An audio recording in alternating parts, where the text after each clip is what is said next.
നാമം ജപായനം പുണ്യം നിരുപമദീപാങ്കുരം പോലെ സ്വരശ്രുതിലയവരമതുലം ദീവാങ്കണം മോക്ഷസംഗീതസാരം നീളും വഴിത്താരയിൽ ജീവതാരം മന്ത്രാലാപം മായാവിൻ നിൻ പ്രസാദം.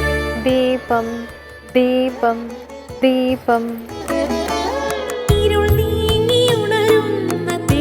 ഏവർക്കും സന്ധ്യാദീപത്തിലേക്ക് സ്വാഗതം. വ്രതങ്ങൾ ആരാധനയുടെ ഭാഗം എന്നതിലപ്പുറം അതിജീവനത്തിന്റെ പരിശീലനം കൂടിയാണ്. ഒരു വേനലിൽ വാടിപ്പോകുന്ന മഷിത്തണ്ട് ചെടിയെയും കൊടും വേനലിൽ മരുഭൂമിയിൽ നിലനിൽക്കുന്ന കള്ളിച്ചെടിയെയും ശ്രദ്ധിക്കൂ. സഹനത്തിന്റെ കരുത്തുണ്ട് കള്ളിച്ചെടിക്ക്. പഴയ കാലത്തെ പല അനുഷ്ഠാനങ്ങളും കഠിനമായിരുന്നു. കാരണം ഇത്തരം അതിജീവനത്തിന്റെ പാഠങ്ങളായിരുന്നു അവ. വ്രതങ്ങൾ ഭ്രാന്തമായ ആചാരങ്ങളല്ല, മുൻകൂട്ടിയുള്ള കരുതലാണ്. ഭാഗ്യസൂക്തം ചൊല്ലുക, ഭാഗ്യസൂക്ത പുഷ്പാഞ്ജലി നടത്തുക തുടങ്ങിയവ ഭാഗ്യത്തെ കൊണ്ടുതരും എന്നാണ് നമ്മുടെ വിശ്വാസം. എന്നാൽ അതിനപ്പുറം ഭാഗ്യസൂക്തത്തെ മനസ്സിലാക്കി അതിലെ നിർദ്ദേശങ്ങളെ ഉൾക്കൊണ്ട് ജീവിക്കുമ്പോഴാണ് ജീവിത വിജയം ഉണ്ടാകുക. ഭാഗ്യസൂക്തത്തിലെ ഓരോ പദവും ജീവിത ഉന്നതിയിലേക്കുള്ള പടികളാണ്. ഇനി സന്ധ്യാനാമത്തിന്റെ സമയമാണ്. കേൾക്കാം.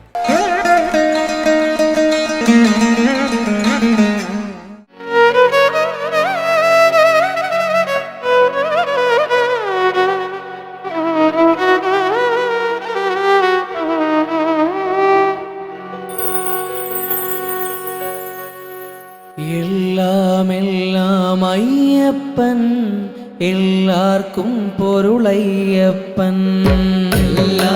എല്ലാം അയ്യപ്പൻ, എല്ലാവർക്കും പൊരുളയ്യപ്പൻ.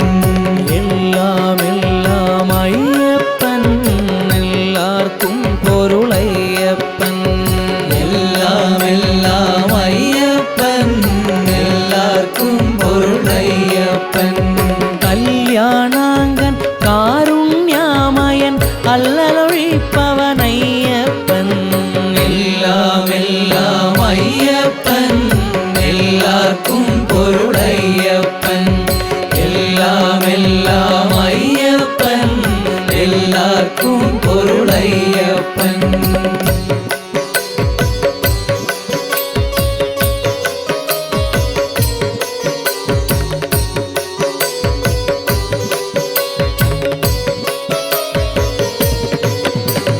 കല്ലും മലയും കാറ്റും നദിയും പുല്ലും പുലിയും പൂങ്കാവനവും.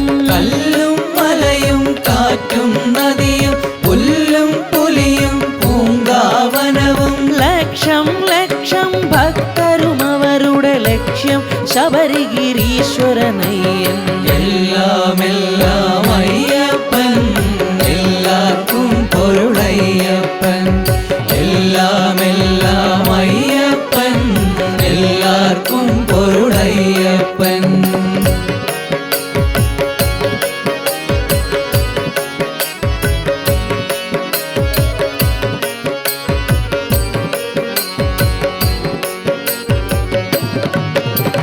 കാലേ പമ്പയിൽ നീരാടി ഇവർ നീലിമലയുടെ നെറുകയിലേറി. കാലേ പമ്പയിൽ നീരാടി ഇവർ നീലിമലയുടെ നെറുകയിലേറി. ശബരി പീഠമതിൽ കാണുവണങ്ങി ശരം കുത്തിയാലിൽ ശരമെറിയുന്നു. എല്ലാം അയ്യപ്പൻ, എല്ലാവർക്കും പൊരുളയ്യപ്പൻ. എല്ലാം അയ്യപ്പൻ, എല്ലാവർക്കും പൊരുളയ്യപ്പൻ.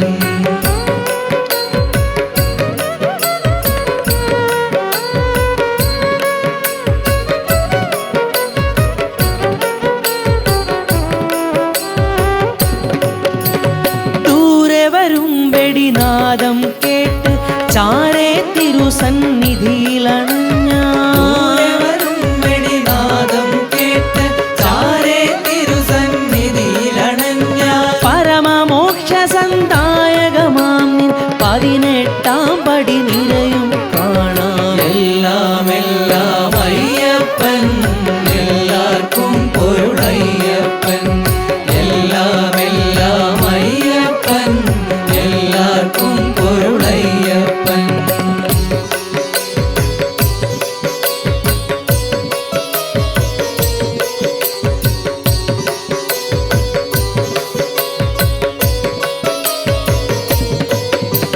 പരിപാവനമാം ശ്രീകോവിൽക്കകം പതിതരക്ഷകൻ അയ്യനെ കാണാം. പരിപാവനമാം ശ്രീകോവിൽക്കകം പതിതരക്ഷകൻ അയ്യനെ കാണാം. പദസരസീരുകയുകളവും മുഖവും പരമ്പൊരുളിൻ തിരുവുടലും കാണാം. എല്ലാം എല്ലാം അയ്യപ്പൻ എല്ലാവർക്കും പൊരുളയ്യപ്പൻ. എല്ലാം എല്ലാം അയ്യപ്പൻ എല്ലാവർക്കും പൊരുളയ്യപ്പൻ. സ്വാമി ശരണം അയ്യപ്പ സ്വാമി ശരണം അയ്യപ്പ സ്വാമി ശരണം അയ്യപ്പ സ്വാമി ശരണം അയ്യപ്പ സ്വാമി ശരണം അയ്യപ്പ സ്വാമി ശരണം അയ്യപ്പ സ്വാമി ശരണം അയ്യപ്പ സ്വാമി ശരണം അയ്യപ്പ സ്വാമി ശരണം അയ്യപ്പ സ്വാമി ശരണം അയ്യപ്പ സ്വാമി ശരണം അയ്യപ്പ സ്വാമി ശരണം അയ്യപ്പ സ്വാമി ശരണം അയ്യപ്പ സ്വാമി ശരണം അയ്യപ്പ സ്വാമി ശരണം അയ്യപ്പ സ്വാമി ശരണം അയ്യപ്പ സ്വാമിയേ അയ്യപ്പ സ്വാമിയേ അയ്യപ്പ സ്വാമിയേ അയ്യപ്പ സ്വാമിയേ അയ്യപ്പ സ്വാമിയേ അയ്യപ്പ സ്വാമിയേ അയ്യപ്പ സ്വാമിയേ അയ്യപ്പ സ്വാമിയേ അയ്യപ്പ.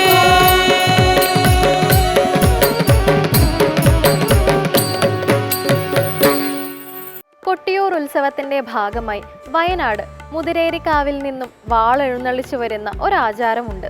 കാട്ടുവഴികളിലൂടെ ബഹുദൂരം സഞ്ചരിച്ചാണ് ഈ വാളെത്തുക. കൊട്ടിയൂർ ഉത്സവത്തിന്റെ പ്രധാന ഘടകമായ മുതിരേരി വാളിന്റെ മഹത്വമാണ് ഇന്നത്തെ കഥയമ്മ വിശദമാക്കുന്നത്. എല്ലാവർക്കും ഹൃദയം നിറഞ്ഞ നമസ്കാരം. കഥയമ്മയുടെ ഇന്നത്തെ അധ്യായത്തിലേക്ക് എല്ലാവർക്കും ഹാർദമായ സ്വാഗതം.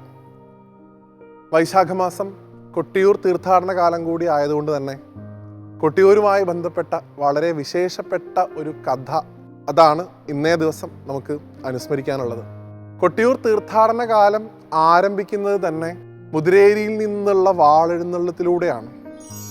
മുതിരേരി ശിവക്ഷേത്രത്തിൽ നിന്ന് ഭഗവാന്റെ തിരുവായുധം കൊട്ടിയൂരിലേക്ക് എഴുന്നള്ളിക്കുന്നത് കാൽനടയായിട്ടാണ്. വളരെയധികം വിശേഷപ്പെട്ട ആ വാളിൻ്റെ കഥയും ആ ക്ഷേത്രത്തിലെ ചടങ്ങുകളുമായി ബന്ധപ്പെട്ട കാര്യങ്ങളാണ് ഇന്നത്തെ അധ്യായത്തിൽ നമ്മൾ ഉൾപ്പെടുത്തിയിട്ടുള്ളത്.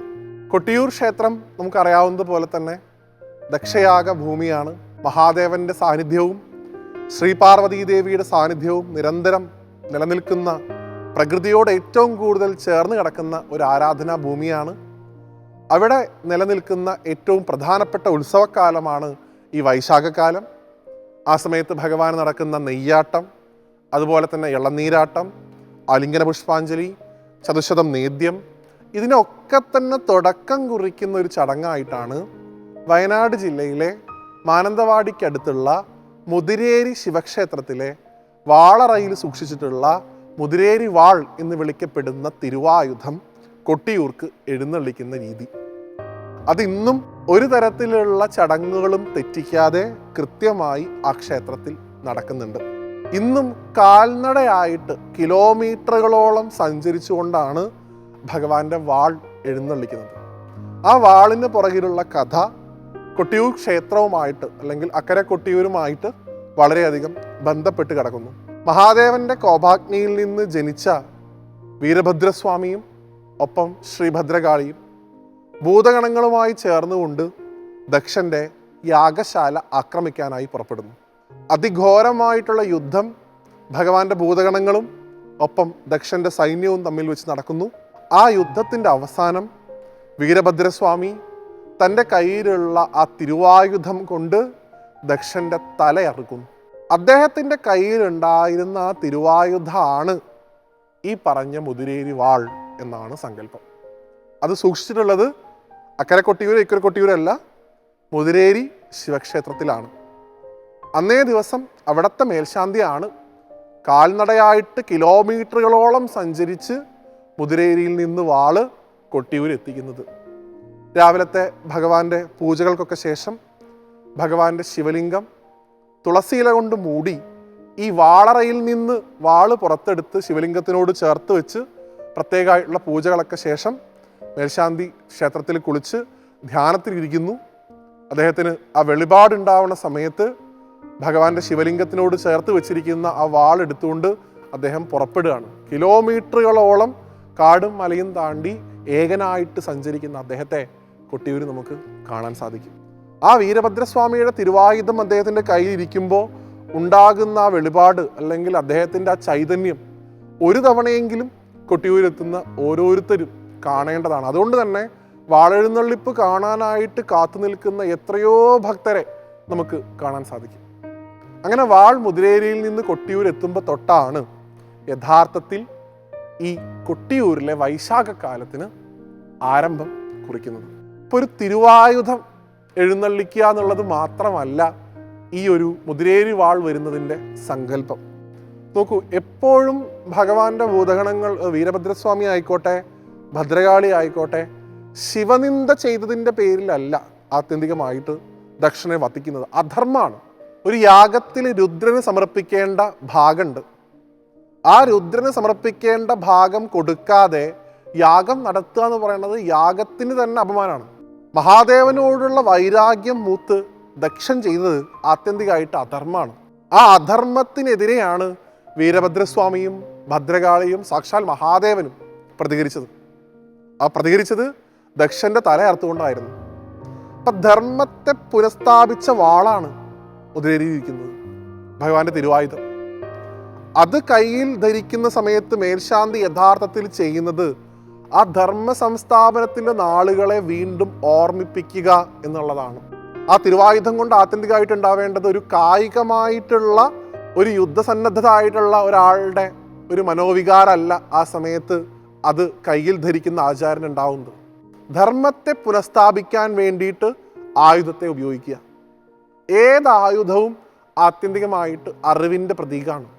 എങ്ങനെയാണ് ഇത്രയും ദുഷ്കരമായിട്ടുള്ള വഴികളുടെ കാൽനടയായിട്ട് സഞ്ചരിച്ച് ഒരു തരത്തിലുള്ള ജീവസംബന്ധോപാധികളും വെള്ളമോ മറ്റു കാര്യങ്ങളോ ഒന്നും തന്നെ ഉപയോഗിക്കാതെ ഒറ്റ നടത്തത്തിൽ അത്രയും കിലോമീറ്ററുകൾ താണ്ടി അദ്ദേഹത്തിന് ആ തിരുവായുധം കൊട്ടിയൂരെത്താൻ സാധിക്കുന്നത് എന്നുള്ളത് ഇന്നും അത്ഭുതമാണ്. ആത്യന്തികമായിട്ട് ഭഗവാന്റെ ആ ധർമ്മ സംസ്ഥാപന ഭാവമാണ് മുതിരേരി വാള് എഴുന്നള്ളിക്കുന്നത് കാണുമ്പോൾ നമുക്ക് ആത്യന്തികമായിട്ട് തോന്നേണ്ടത്. ഒരായുധം ഭഗവാന്റെ കയ്യിൽ വെച്ച് കൊടുക്കുക എന്നുള്ളതല്ല, എല്ലാ ആയുധങ്ങളും ആത്യന്തികമായിട്ട് ധർമ്മത്തെ സംരക്ഷിക്കാൻ വേണ്ടിയിട്ടുള്ളതായിരുന്നു. അധർമ്മിയായിട്ടുള്ള ദക്ഷനെയാണ് വധിക്കുന്നത്, അല്ലാതെ ശിവനെ ദ്വേഷിച്ച ഒരാളെ മാത്രമല്ല. അദ്ദേഹത്തിൻ്റെ ശിവനിന്ദ എന്നുള്ള പാപം എത്രത്തോളം ഉണ്ടോ അത്രത്തോളം അധർമ്മം അദ്ദേഹം ചെയ്തിരുന്നു. ആ അധർമ്മത്തെ ഇല്ലാണ്ടാക്കിയ തിരുവായുധം വന്നതിന് ശേഷമാണ് കൊട്ടിയൂരിലെ ആഘോഷങ്ങൾക്ക്, ഭഗവാന്റെ തിരുവാരാധനയ്ക്ക് വീണ്ടും ഒരു കേളികൊട്ടുണരുന്നത്. അങ്ങനെയുള്ള ആ മുതിരേരി വാൾ എഴുന്നള്ളിക്കുന്നത് കാണാൻ എല്ലാവർക്കും ഒന്നും എത്തിപ്പെടാൻ പറ്റിക്കൊള്ളണമെന്നില്ല. എങ്കിലും നമുക്ക് ഇന്നേ ദിവസം ഇവിടെ ഇരുന്നുകൊണ്ട് കൊട്ടിയൂരിലെ ആ മുതിരേരി വാളിനെ നമുക്ക് ഇവിടെ ഇരുന്നുകൊണ്ട് സ്മരിക്കാം. എല്ലാവരെയും ഭഗവാൻ മഹാദേവൻ മനസ്സ് നിറഞ്ഞ് അനുഗ്രഹിക്കട്ടെ എന്ന് ഭഗവാനോട് പ്രാർത്ഥിച്ചുകൊണ്ട് മറ്റൊരു കഥയുമായിട്ട് വീണ്ടും കാണുന്നതുവരെ എല്ലാവർക്കും നന്ദി, നമസ്തേ.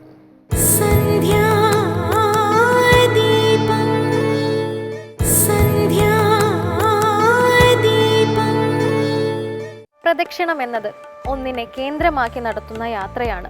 ക്ഷേത്രത്തിൽ നാം പ്രദക്ഷിണം നടത്തുമ്പോൾ ഒരു വിശ്വാസത്തിനെ കേന്ദ്രമാക്കി നാം ചലിക്കുകയാണ്. ജീവിതത്തിലെ ഓരോ കാൽവെപ്പും ഒരു വിശ്വാസത്തിൻ്റെ കേന്ദ്രമാക്കിയിട്ടുള്ളതാകട്ടെ. കാണാം ഇന്നത്തെ ദീപാരാധന കാഴ്ചകൾ.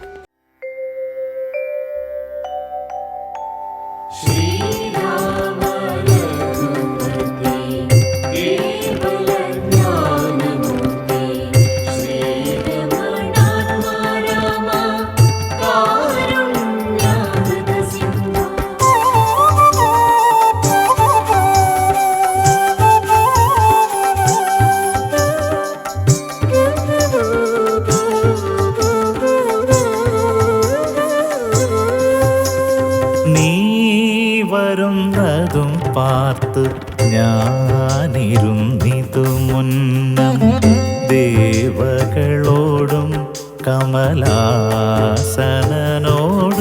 ഭവാൻ ക്ഷീരവാരിധി തീരത്തിങ്കൽ നിന്നരുൾ ചെയ്തു. വിഷ്ണുവിന്റെ അവതാരമൂർത്തികളിൽ ഉത്തരേന്ത്യയിൽ ശ്രീരാമനും ദക്ഷിണേന്ത്യയിൽ ശ്രീകൃഷ്ണനുമാണ് പ്രാധാന്യം കണ്ടുവരുന്നത്. അതുകൊണ്ട് തന്നെ കേരളത്തിൽ രാമക്ഷേത്രങ്ങൾ കുറവാണ് എന്ന് തന്നെ പറയാം. വടക്കൻ കേരളത്തിൽ തൃപ്രയാർ തേവരെ പോലെ പ്രധാനമാണ് തെക്കൻ കേരളത്തിലെ വെളിനല്ലൂർ ശ്രീരാമനും. നീ വരുന്നതും പാർത്ത് ഞാനിരുന്നിതു മുന്നം ദേവകളോടും കമലാസനോടും ഭവാൻ.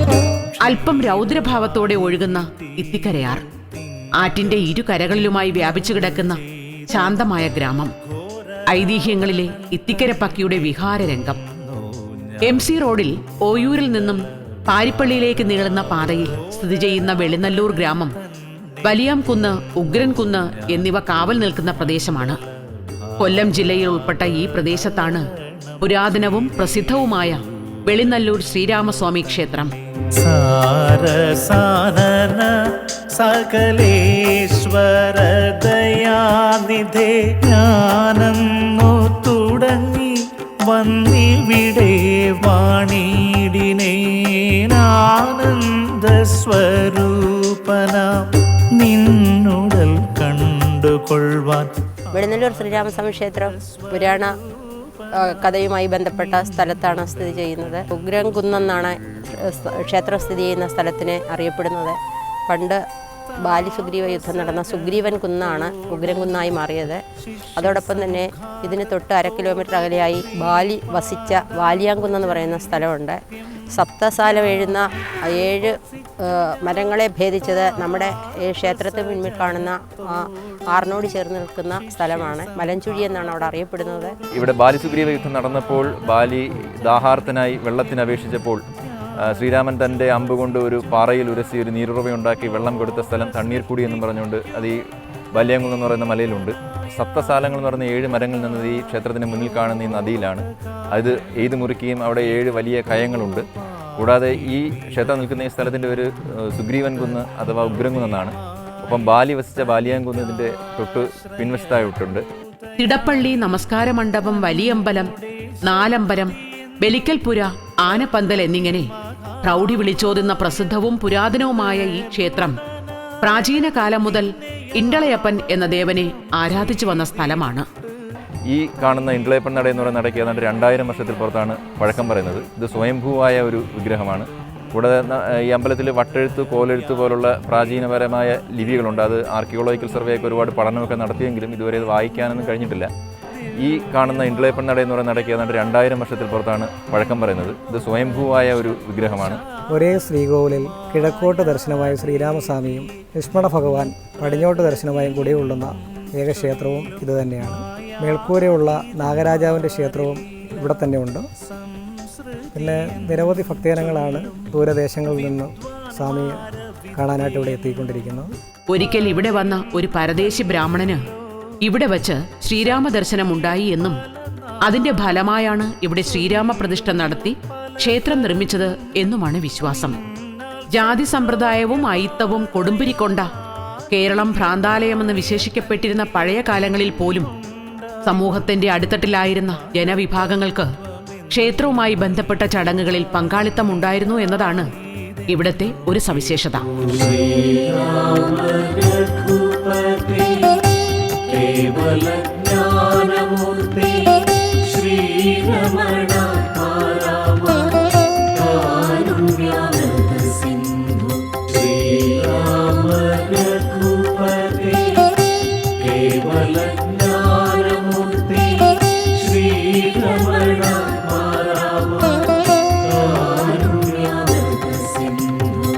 വേളോൻ സമുദായത്തിന്റെ നായ്വയ്പ്, പാണൻ സമുദായക്കാരുടെ ചെണ്ടകൊട്ടി അറിയിക്കൽ, പറയ സമുദായക്കാരുടെ കുട്ട, വട്ടി, മുറം സമർപ്പിക്കൽ, മുസ്ലിം സമുദായക്കാരുടെ മത്സ്യവിൽപ്പന, വേടർ സമുദായക്കാരുടെ പൊങ്കാല, കുറവ സമുദായക്കാരുടെ തലയാട്ടം കളി എന്നിവയെല്ലാം ഒരു കാലത്ത് ക്ഷേത്ര ആചാരങ്ങളുമായി ബന്ധപ്പെട്ട് കിടന്നു.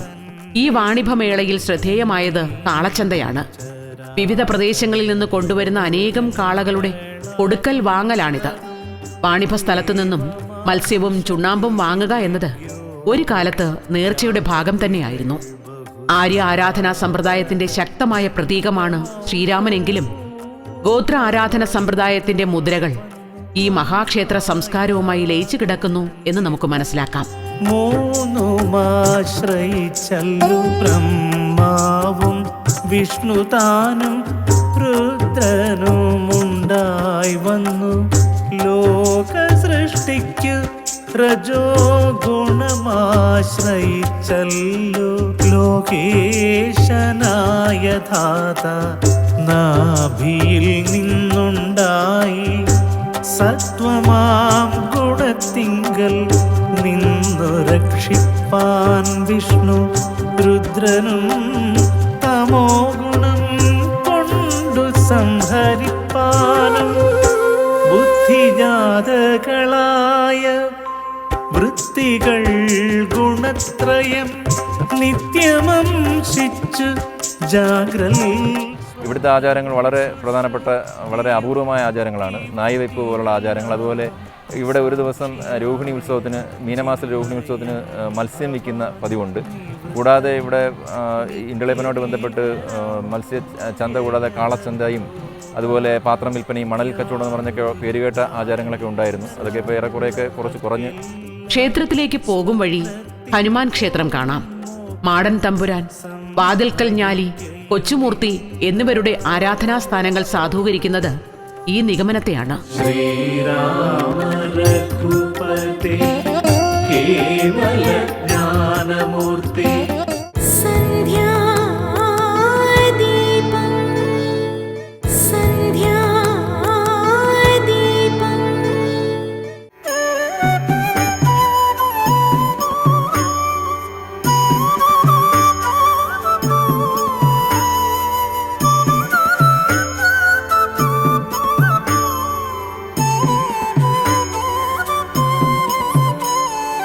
രാമ രാമ രാമ ശ്രീരാമ രാമ രാമ. മീനമാസത്തിലെ രോഹിണിക്ക് ആരംഭിക്കുന്ന ഉത്സവത്തിന്റെ 7ാം ദിനം നായ്വയ്പ് എന്ന ചടങ്ങാണ്. അഷ്ടമി രോഹിണിയും നവരാത്രിയും ശിവരാത്രിയുമെല്ലാം ഈ ക്ഷേത്രസന്നിധിയിലെ ആഘോഷങ്ങളാണ്.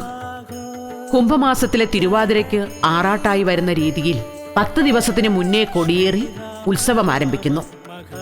ഉഗ്രൻകുന്ന്, കാളവയൽ, പകൽക്കുറി, കരിങ്ങന്നൂർ, ഓയൂർ എന്നീ കരക്കാരാണ് ഉത്സവത്തിലെ പ്രധാന പങ്കാളികൾ.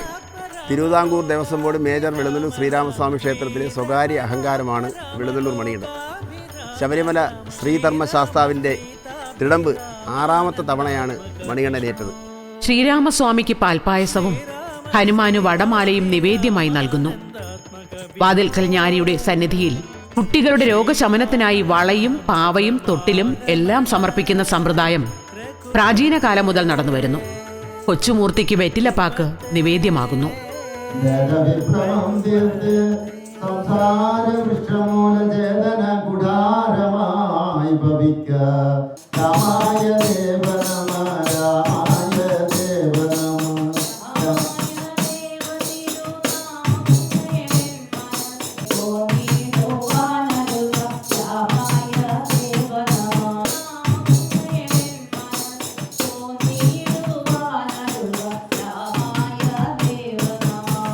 അനേകം വ്യതിരിക്തമായ ചടങ്ങുകളോടെ നൂറ്റാണ്ടുകളായി നിലനിൽക്കുന്ന ഈ മഹാക്ഷേത്രവും അതിൻ്റെ പരിസരവും അതുമായി ബന്ധപ്പെട്ട ആചാരാനുഷ്ഠാനങ്ങളും വിശദമായ പഠനത്തിന് വിധേയമാക്കിയാൽ പ്രാചീന കേരളത്തിൻ്റെ സംസ്കാരവും ജീവിത രീതിയുമെല്ലാം കൂടുതൽ വ്യക്തമാകും എന്നതിൽ സംശയമില്ല. ചരിത്രവും ഐതിഹ്യവും തൽക്കാലം പിന്മാറട്ടെ. ആത്മീയ സൗരഭം നുകർന്ന് ഈ പ്രദക്ഷിണ വഴിയിലൂടെ നടന്ന് നമുക്ക് പിന്മാറാം.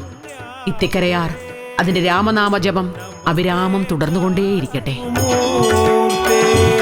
നമസ്തേ രാമ രാമ നമസ്തേ രാമചന്ദ്ര നമസ്തേ രാമ രാമ നമസ്തേ രാമഭദ്ര നമസ്തേ രാമ രാമ നമസ്തേ രാമചന്ദ്ര നമസ്തേ രാമ രാമ നമസ്തേ രാമഭദ്ര നമസ്തേ രാമ രാമ നമസ്തേ രാമ രാമ നമസ്തേ രാമ രാമ രാമ രാമ രാമ രാമ രാമ രാമ രാമ രാമ രാമ രാമ രാമ രാമ രാമ രാമ രാമ രാമ രാമ. അടിച്ചമർത്തുന്നത് ഇരട്ടി ശക്തിയോടെ പൊന്തി വരും. വികാരങ്ങളെ അടിച്ചമർത്തുകയല്ല വേണ്ടത്, കാര്യകാരണമടക്കം നശിപ്പിക്കുകയാണ്. അതിന് അറിവ് നേടണം, അറിവിനായി പരിശ്രമിക്കുക. ഇന്നത്തെ സന്ധ്യാദീപം ഇവിടെ പൂർണ്ണമാകുന്നു. ഏവർക്കും നന്ദി.